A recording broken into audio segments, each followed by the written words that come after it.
So ito yung remedyo sa ating power lock key. So ito na yung kable natin. Dito na natin pinadaan. So ito nakalock na to. So ulitin natin. Alright. Ayan siya. Lalak natin na. Nakalock na. Hilaan lang natin itong kable. Hindi alam ng mga iba kung paano bubuksan itong upuan. Ayan siya mga kabarkada. Lock natin na. Nakalock na yan. Hilaan lang natin ito. Ayun.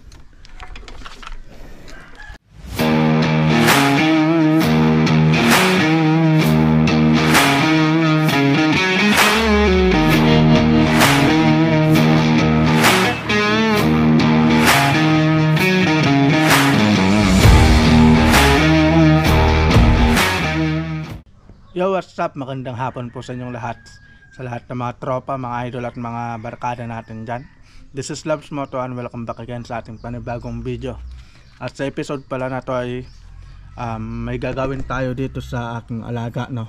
Dahil ito, yung power lock key niya ay ireremedyohan natin kagaya nung ginawa ko dati. Kasi ito, ginawa ko na dati to, pero ngayon uulitin ko lang para ma-share ko sa inyo kung paano ba yung remedyo pag ganitong hindi na gumagana yung power lock na dito sa likod. Ito yung kanya, ito yung kable na ginawa ko, kaso nangyari manipis na, malapit nang maputol. Ayan siya, lock natin. Hihilaan lang natin to. Matigas na, hindi na talaga mahila, kaya papalitan na natin. Ito siya. Ayun, nag-open siya. Diba? So meron tayo pala dito yung accelerator cable na nasira na. So ito yung gagamitin natin para gawin nating pang-remedyo sa power lock. Alright, simulan na natin. Alright mga kabarkada, no? Ito yung nilagay kong kable. Ito ginawa kong ganyan. Tinalian ko siya ng cable tie para hindi lang siya matanggal. So ito papalitan natin ngayon. Ito yung tinatawag nilang remedyo na wala kang kagastos-gastos. Alright, so tatanggalin natin to, tapos papalitan natin. Pero ang gagawin kasi natin pag tinanggal na natin to, kasi ito nakalin niya siya papunta dito. Ayan, papunta siya dyan. Ang gagawin natin, kung makita nyo, may butas dyan, dyan na natin siya ipapadaan. Dito na natin papadaan yung kable, yung accelerator cable.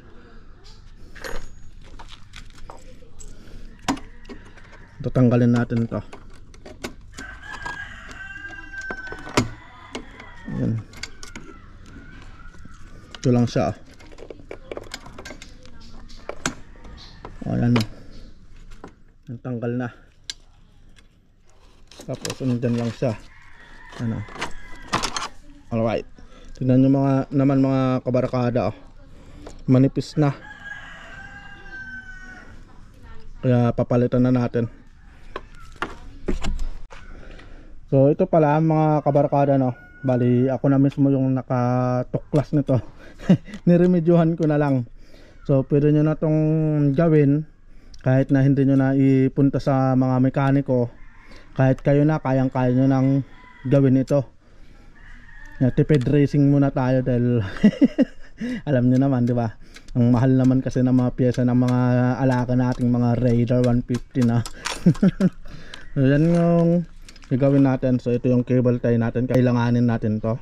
Ang unang gagawin natin, lalaki lang naman natin to dito.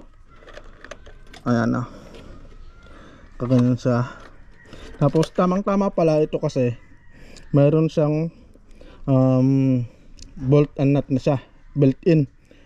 So tamang tama to para dito, para sa mailalak natin siya. para hindi siya umuuga-uga. Ayan.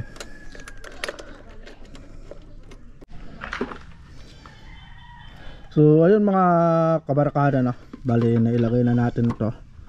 Ito yung sinasabi ko sa inyo kanina. Ngayon ilalak lang natin to, itong built-in na bolt and nut na to, para hindi lang siya umuga-uga.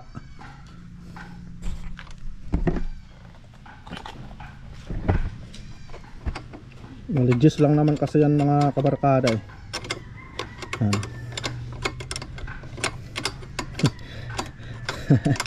Ayan na, may nagkaroon na naman kayo ng idea about sa mga remedyo sa ating mga alagang Raider 150. Alright.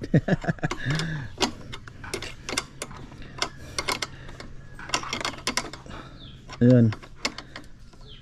Alright, ayan na siya gumagalaw. Ayan, nandun na siya umuuga. Ngayon lalagay naman natin itong cable tie nya. Lalak natin siya ngayon gamit itong cable tie.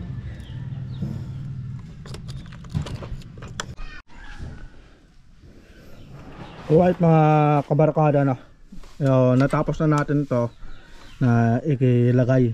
So susubukan naman natin siya kung gumagana. Ayan, lock natin. So, ito yung kable. Ayun, kita nya. Ayan siya. Lalak natin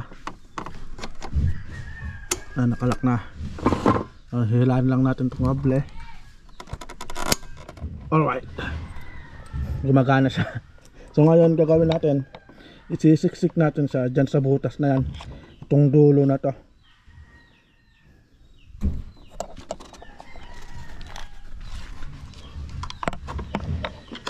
Gamit lang tong malit na screwdriver na to, no. Yan yung gagamitin natin, pang siksik natin dyan. Ayun, pumasok na.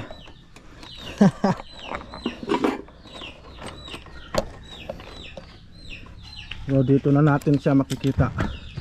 Ayan, ayan na siya. Madilim pero kita naman siguro.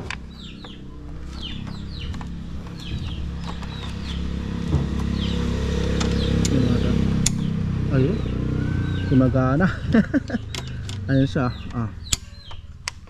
Munting hila lang, gagana na yan. Alright, so susubukan natin ilak ngayon. Sana mag-lock, sana mag-okay. Ayun. Ayun. Ayan siya mga kabarkada. Lock natin Nakalock na yan. Hihilaan lang natin to. Ayun.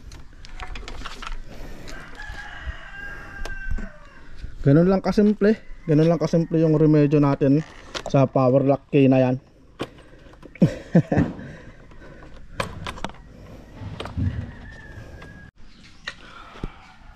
Yun, natapos na rin tayo mga kabarkada sa ating ginagawa na.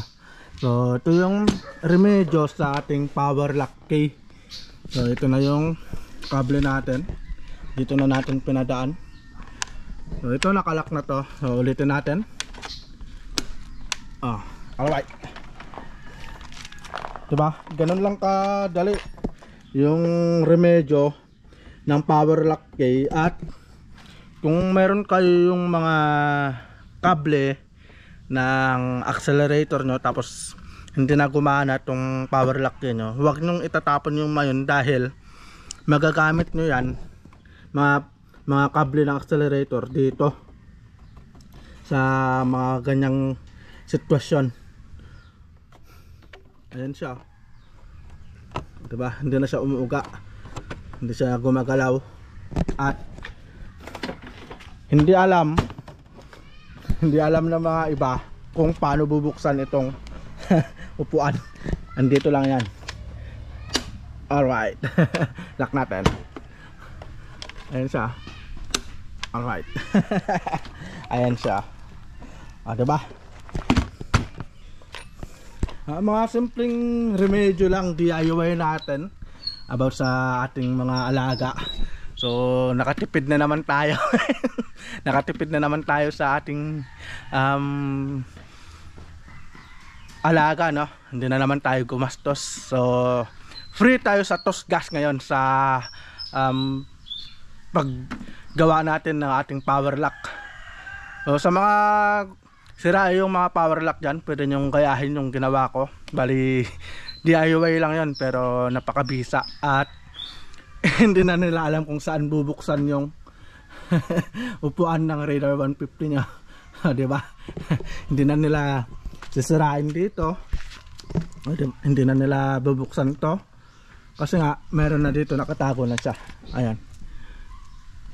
Alright.